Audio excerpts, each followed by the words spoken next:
तो ये भोपाल से आपने देखा अंजलि जी, ज़्यादातर हर वर्ग की अगर महिला से आप बात करेंगी तो उनके लिए सुरक्षा, महिला सुरक्षा मुद्दा कहीं ना कहीं कंसर्न है। लेकिन क्या हमारे पॉलिटिकल पार्टीज के लिए आपको लगता है, अभी तक चुनावी सभाओं में अगर हम सब नेताओं को उठा के देख ले, महिला सुरक्षा बहुत ऐसा मुद्दा है जो शायद कभी कभार जो है इसका जिक्र होता है। देखिए, मुझे लगता है कि इंक्रीजिंगली पॉलिटिकल पार्टीज को सेंसिटिव होना ही होगा जो लोगों के मुद्दे हैं उनके प्रति। महिलाएं 50% के करीब संख्या में हैं, तो पॉलिटिकल पार्टीज जैसा कि पहले भी कहा गया कि ये एक वो चेत जाएं कि यदि वो लोगों के मुद्दों को नहीं उठाएंगे और एक सिंसेरिटी से नहीं उठाएंगे तो उन्हें वोट उनसे अपेक्षा नहीं करनी चाहिए। मैं इसमें दो तीन बातें जो जोड़ना चाहूँगी। पहली बात तो ये कि मुझे लगता है कि जब कोई वोट करने के लिए जाता है, सबसे ज़रूरी उन्हें ये समझने की ज़रूरत होती है कि वोट करने से हमें क्या फ़ायदा मिलेगा। तो अभी जिस तरीके की बातें भी हमने सुनी, जहां लोगों को लग रहा है कि उनकी समस्याएं हैं, चाहे वो महिला सुरक्षा से संबंधित हो, चाहे वो भ्रष्टाचार से संबंधित हो, चाहे वो महंगाई से संबंधित हो, कहीं उन्हें लग रहा है कि जो हमारे सांसद हैं उनकी एक जिम्मेवारी बनती है कि वो अच्छे कानून बनाए, और इसकी जो चेतना है और जागरूकता है वो मुझे लगता है कि पिछले कुछ सालों में बढ़ी है। वही जो आप शुरू में कह रही थी कि विधानसभा में जैसा होता है, लोकसभा में राष्ट्रीय मुद्दे भी अब लोगों के दिमाग में आने लगे हैं। जिस तरह से हमने पूरे भ्रष्टाचार के विरोधी हमने पूरा जो मुहिम चले हैं उसको देखा है, जो दिल्ली में हादसा हुआ उसके बाद जो महिलाओं से संबंधित जो मुहिम चले उसमें देखा, कहीं पे एक अंडरस्टैंडिंग है अब बहुत ज्यादा कि यदि हम ठीक इंसान को चुनकर नहीं भेजेंगे अपना प्रतिनिधित्व करने के लिए, वो नहीं सही से कानून बनाएंगे तो हमें हानि होगी उससे। तो मुझे लगता है कि ये एक जो जागरूकता है वो बढ़ी भी है, और उसका मुझे जहां तक ख्याल है ये आएगी सामने इस लोकसभा चुनाव में। दूसरी बात ये कि बहुत इंक्रीजिंगली हम ये देख रहे हैं कि यदि आप गरीब वर्ग में भी अगर हम जाके पूछें कि आप किससे पूछकर वोट करते हैं, तो महिलाएं कहती हैं कि अगर हमें अलग अलग पॉलिटिकल पार्टीज भी आके कुछ पैसे देते हैं या साड़ी बांटते हैं या कुछ भी देते हैं, हम सब लेके रख जरूर लेते हैं पर वोट उसी को जाके करते हैं जिसको हम करना चाहते हैं। तो ये भी एक ट्रेंड है कि इंक्रीजिंगली महिलाएं बगैर प्रेशर में आए हुए पुरुषों के, पॉलिटिकल पार्टीज के, वहाँ पे जो प्रधान है, नेता हैं, उनके प्रेशर में आए बगैर ये समझ रही हैं कि ये हमारा अधिकार है और ये हम जाके बटन दबाएं तो ये किसी के सामने। पर नलिनी जी, इसके बावजूद अगर ऐसा है तब भी हम देखते हैं पॉलिटिकल पार्टी, अगर पिछले विधानसभा चुनाव के कुछ देख ले, उसके बावजूद पॉलिटिकल पार्टी जब महिलाओं को लुभाना होता है तो वादे करती है कि अब आपको मंगलसूत्र देंगे, आपको फ्री में प्रेशर कुकर मिलेगा, आपको वॉशिंग मशीन मिलेगी। महिलाओं के जो महिला सेंसिटाइजेशन के मुद्दे होते हैं, महिला जेंडर इश्यूज होते हैं, वो नहीं उठते। तो आप एक प्रोग्राम करिए ना पॉलिटिकल पार्टीज की एजुकेशन के लिए, कि जो राजनीतिक दल हैं उनको थोड़ा सा इसका मालूम, इसकी सूचना मिले कि महिलाओं का मत बदल गया है। लेकिन ये जो लुभाने वाली चीज़ें हैं वो जैसे कह रही हैं अंजलि, पॉकेट में रख लेंगी, बैग में रख लेंगी, लेकिन वोट जहाँ देंगी, जहाँ पर उनको बताया, उनका माहौल है जो बता रहा है कहाँ देना है। मैं आपसे कह रही हूँ कि मुझे ये लगता है कि इस पिछले कुछ चुनावों में महिलाएं सरकार के प्रति गुस्से का भी इजहार कर रही हैं। वो एक ये भी लक्षित हो रहा है, उसमें परिलक्षित हो रहा है कि वो किस तरह से गुस्सा अपना दिखा रही है सरकार के प्रति कि क्यों आपने महंगाई बढ़ाई, क्यों हमारे बच्चों के लिए स्कूल नहीं है, क्यों स्वास्थ्य में हम लोग इतने पिछड़े हैं कि जो हमारी लड़कियां युवतियां वो मैटरनिटी अस्पताल पहुंचते पहुंचते पहले ही मर जाती हैं या वहीं मर जाती हैं बच्चों। तो ये जो एक चीज़ ये है। दूसरा ये, हम ये चाहते हैं और हम ये समझते हैं कि ये हो गया, लेकिन अभी इसमें थोड़ा समय लगेगा। देखिए, मैंने जब आपसे पहले कहा था कि जात के लिए अगर वोट देते हैं या कोई जाति समूह के लिए, तो वो क्यों उनके पुरुष कहते हैं कि इनको वोट दीजिए, क्योंकि पुरुषों के जो तार है वो बंधे होते हैं अपनी जात से। क्यों नहीं दूसरी जात से, क्यों नहीं एक किसी भारत से बंधे होते हैं? इसलिए जात से ज़्यादा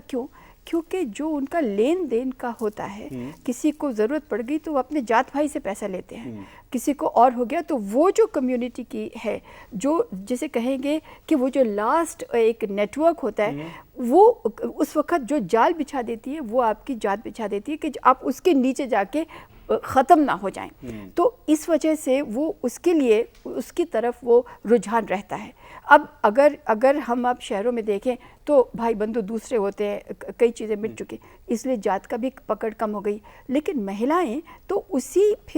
उसी कम्युनिटी की एक भाग है ना, जहाँ पर पुरुषों ने अगर लेना है उधार पैसा तो अपने जात भाई से लेना है या जिससे भी, तो महिलाएं दिल्ली की अगर बात करें, दिल्ली में हमने जो चुनाव देखे उसमें शायद जात का नहीं, कोई तो मैं आपसे वही कह रही हूँ कि हाँ। शहरों में ये अलग हो गया हो, लेकिन हम लोग बात कर रहे हैं कि शहरों की जो वोट है वो हमारे देश में इस वक्त आंकड़े आपके पास हैं, 30% होगी, 70% अगर अभी भी गांव में है, तो अगर हम उनके लिए बात करें, और अब डीडी न्यूज़ की तो ये बहुत ही प्रशंसा होती है कि ये गांव में जाता है, तो अगर वो रियलिटी है ना तो उसको भी देखना पड़ता है। तो एक गुस्से, सरकार के प्रति गुस्से के लिए वोट करती, एक जात का भी जकड़ा नहीं टूटा है। और तीसरी बात मैं आपसे ये ज़रूर कहूँगी कि जो महिलाओं की जो एक प्राथमिकताएं हैं वो अपने रखती हैं। हमने सब चीज़ की बात कर ली, महंगाई की, बीमारी की, सुरक्षा की, इसकी शिक्षा की, लेकिन एक चीज़ जो बहुत ही ज़्यादा गांव में होगी वो दहेज के लिए। अगर कोई भी पार्टी इस वक्त उठा देती है एक नारा कि दहेज दरअसल हर बार उठाते हैं, कुछ उसका फायदा नहीं, तो उठा देते, तो ये भी एक बहुत ही बड़ा निकल आता, इशू बन जाता, लेकिन अब नहीं, अब तो टाइम है, मुद्दा बना नहीं। जात की जकड़न है, और जो आप फिर से मैं आपसे, आप जब नेताओं से मिलती हैं, जब आप नेता आपसे कहते हैं कि हमें महिलाओं के वोट मिल जाए, तो सवाल है महिलाओं के सबसे ज्यादा नेता ये पूरे इशू पे क्या कहते हैं, कहते हैं ये पहले जिससे नहीं है, ये ना वोटर्स का वो अभी हम मैनेजमेंट नहीं कर रहे हैं। मैं सच कह रही हूँ आपको, पैसे ज़्यादा से ज़्यादा लोग खर्चा कर रहे हैं, पर आज 2014 से ज़्यादा भारत देश के नेता लोग हर पार्टी के इतने असुरक्षित कभी नहीं थे। पहले अब वो ठेकेदारी जो वोट की थी ना वो बंद हो रही है, अभी भी है लेकिन बंद हो रही है। और इसलिए मैं कह रही हूँ कि वो महिलाओं की तो बात है, क्योंकि पहले तो ठेकेदार तो पुरुष था ना, वो पूरे गांव का लेके आना था, उस जिसमें महिलाओं को घर, जो ये नलिनी सिंह जी बता रही थी 20 साल पहले की, मैं वही कह रही हूँ कि अब नहीं है, इतना नहीं है, पहले जैसा नहीं है, बदल रहा है। पर आपका जो सवाल, मैं एक और बात बताना चाहती हूँ कि अब मैं ना देश में बच्चों की स्कूल का एडमिशन, वो एक बहुत बड़ा सेंसिटिव इशू है, जो हमें शहरों में कि ग्रामीण इलाकों में? नहीं, ग्रामीण इलाकों में, क्योंकि वहाँ पे बच्चों को प्राइवेट स्कूल में पढ़ाने का 8,000 से लेके 40,000 रुपये तक का साल का खर्चा है। तो ये एजुकेशन का मामला बहुत बड़ा है। जितना पहले आज भी ये पानी का मामला होता था, बहुत सेंसिटिव, दो महिलाएं बहुत, आप कह रहे हैं कि स्कूल में एडमिशन, और ये महिलाओं को भी स्पर्श ज्यादा करता है ना, बच्चों पे प्यार होता है, बच्चों की टेंशन होती है, मेरा बच्चा कुछ बड़ा आदमी बने।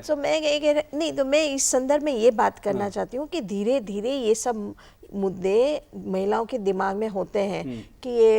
ये नेता है, जैसे अभी मध्य प्रदेश का आप बहुत बढ़िया बता रहे थे, अभी जो आपका रिपोर्टर बहुत बढ़िया बता रहा था, मैं ऐसा ही कह रही हूँ, हमने ऐसे इंटरव्यू गांव में लिए हैं, तो हेल्थ, एजुकेशन, पहले पानी और रास्ता बहुत बोलते थे, अब ये दो बहुत बोलते हैं। तो मैं ये कह रही हूँ कि महिलाओं के दिमाग में है कि उसको उसकी क्या प्रॉब्लम है वो उसे पता है, उसको ये उसकी भी पसंद नापसंद है, ये बहुत बड़ी बात है। तो इसलिए मैं कह रही हूँ कि जो हर एक वोट जरूरी है, और वो उसको भी पता है कि मेरा वोट भी जरूरी है। ये एहसास हो, अच्छी बात है। लेकिन अंजलि जी, इन चुनावों के दौरान ही हमने देखा उत्तर प्रदेश में एक फतवा पारित कर दिया जाता है कि महिलाएं जीन्स ना पहने।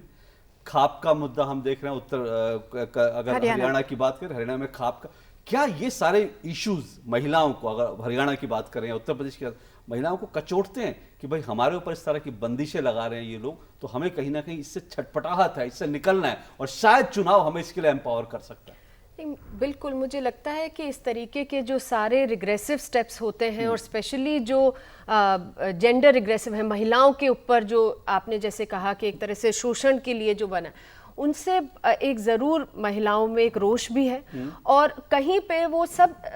रास्ते भी ढूंढती हैं कि किस तरीके से इसमें बदलाव ला सकते हैं स्थिति में। और जहाँ पे उन्हें ये उनकी समझ में ये बात आती है कि हमारे इस एक्शन से इस पूरे चीज़ को प्रभावित किया जा सकता है, वो उसको ज़रूर करती हैं। इसमें मैं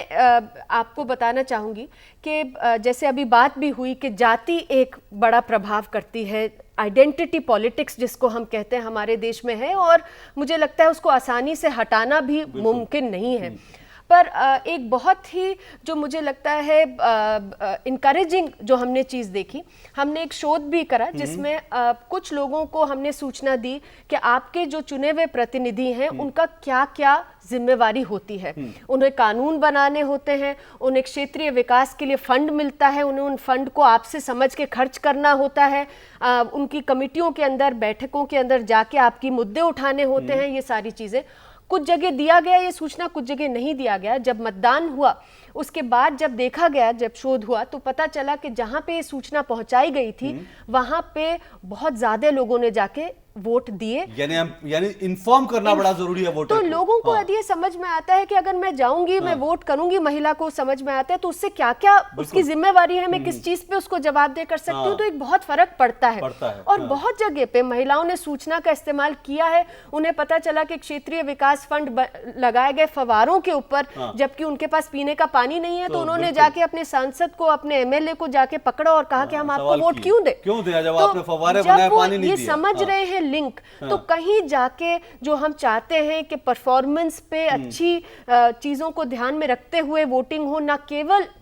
आइडेंटिटी के बेसिस पे, तो उसकी दिशा में भी कुछ कदम है। वो अभी मुझे लगता है उसमें काफी समय है, उनको और सशक्त करना होगा। लेकिन जैसा आपने कहा कि एक वोटर को इन्फॉर्म करना, उसको एजुकेट करना बहुत जरूरी है, और जब वोटर इन्फॉर्म होता है, एजुकेट होता है, तो उसका असर मतदान में दिखाई देता है। ये एक अच्छी बात है। इसलिए हमारी कोशिश है कि हम महिला वोटर्स को आज ज्यादा से ज्यादा इन्फॉर्म करने का, हमारी गुजारिश भी है कि ज्यादा से ज्यादा तादाद में वोट डालें। एक छोटा सा ब्रेक लेते हैं, ब्रेक के बाद हम महिला उम्मीदवारों की बात करेंगे, क्योंकि महिला वोटर जरूर बढ़ रही हैं, पर क्या संसद में महिलाओं की तादाद बढ़ेगी? क्या उनको आरक्षण मिलेगा, जिसका हम कई दशकों से सुन रहे हैं, महिला आरक्षण का मसला, क्या वो मिलेगा? इस पर बात करेंगे इस छोटे से ब्रेक के बाद।